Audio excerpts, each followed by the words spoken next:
Our Black History Month special continues. Today we have a very important guest. It's always fun when you have the first of its kind in our city and in the province and probably in the country. We also have some new things that are happening this week. Edmonton has a new Archbishop. Stephen Hero is his name. We also have a very exciting story to share. Jan Ernst Matzeliger was one of the guys who made shoes mass produced. So if you wear shoes today, one of these, and it's produced in large quantities, he was a black guy who worked hard to fix the machines that make it happen. So he had the patent. You can see his name attached to the patent, but he died poor. Other people use his work to make billions, to become rich. Some of the companies you use their shoes today, they are using patent systems that he developed. He never got any recognition for it. He was not even allowed to eat in the restaurants that the people who used his patents were eating in. He was not allowed to even sleep in the same hotel with these people, but they used his patents and his work to build empires, and today he is not even known. But he worked hard such that shoes are something that everybody can use today, not just for the privileged few. Ladies and gentlemen, we're going to be meeting another person today who worked so hard to make sure Edmonton history is shared, and everybody's history in Edmonton is shared, not just a select few have their history shared. And she's the first ever Black Edmonton Historian Laureate. And ladies and gentlemen, Donna Coombs is our guest today. Oh. Thank you. Take a seat. Thank you for inviting me. Always nice to see you. And listen to some of your work. You don't have talking drums today, no? No, I neglected to bring it with me. But it will be with me all during Black History Month. That's good. And on Friday, during the Black History Month opening, we are going to see you there. You will be exhibiting. Are you going to bring it on Friday? Yes, I'll bring it on Friday. Okay, yeah. So promise to be able to share with a talking drum on Friday. Yes. We're going to be doing live coverage on Friday. The opening of Black History Month, Citadel Theatre, 1 to 3 p.m. It's free event. Get your ticket to Eventbrite. Yes. But Donna, whom some are meeting for the first time, some knows already. Introduce yourself and tell us what you do. Oh, my name is Donna Coombs-Montrose, and I'm a history advocate. My training, my background is in archives and librarianship, so I'm also an archivist. But all during my adult years, I've been talking history about my own history of my own community. So over the last few decades, people probably got tired of hearing me talk about history every chance I get. So I continue to do that today, and I enjoy the role of Historian Laureate because it gives me a chance to talk about communities' history, my heritage, and the communities that make up the Black community here and wherever else I've lived. So I see why you use the title self-declared history advocate. Yes, because I love talking history. Okay. When I graduated, when I ended graduate school and returned to the Caribbean, my platform was teaching and talking history and teaching about the history of the region. So I taught about colonial history, unraveling the colonial layers so that we could get to our own history as people who were formerly enslaved. Beautiful. So how was 2025 for you, Donna? Oh, as Historian Laureate, I took the opportunity to go into every nook and cranny that I could.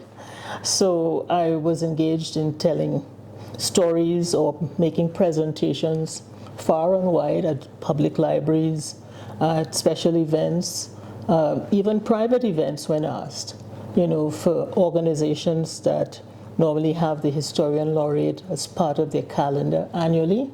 I had an opportunity to engage with a lot of those communities like the Rotary Club and others as well. So I did that all during the year, but I paid special attention to my own community and making sure that we understand the different communities that make up the Black community here.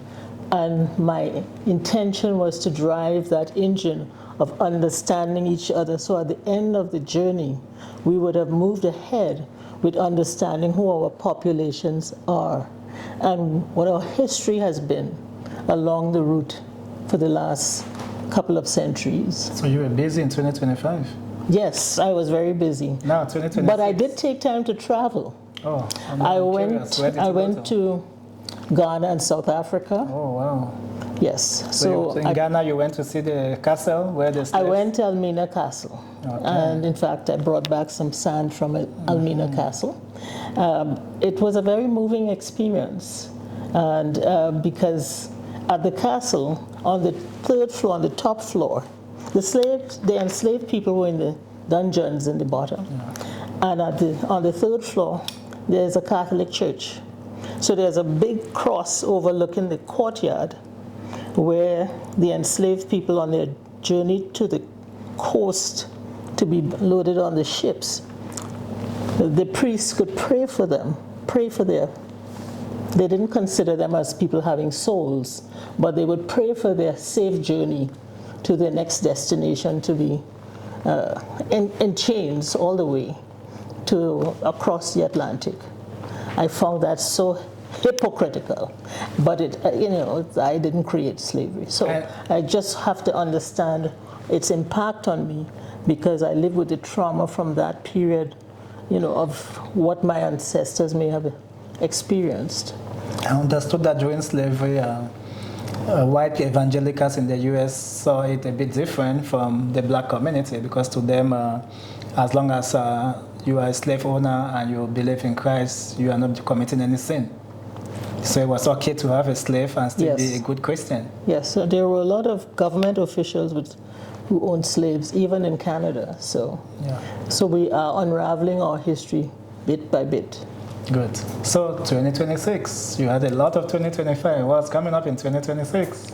Well, the journey continues. So all during January, I have been involved in preparing for the events of February, some in January, some in February, and some in March and beyond, of teaching in secondary schools, in high school, making presentations. I have a big presentation coming up at the Royal Alberta Museum on the 7th of February. Okay. That is Caribbean oil workers and Alberta's economy, how we have built, how immigrants, how people on the margins, how our diaspora communities have been building the blocks of what we call our society, and teaching others that we don't just come to take, we also bring with us.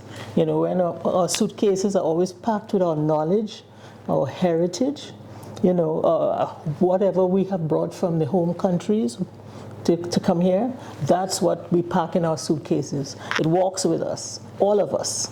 We walk in the door with all of us. So we've been contributing to building this society all over the years that we have not been given the recognition for, and that's what I teach about.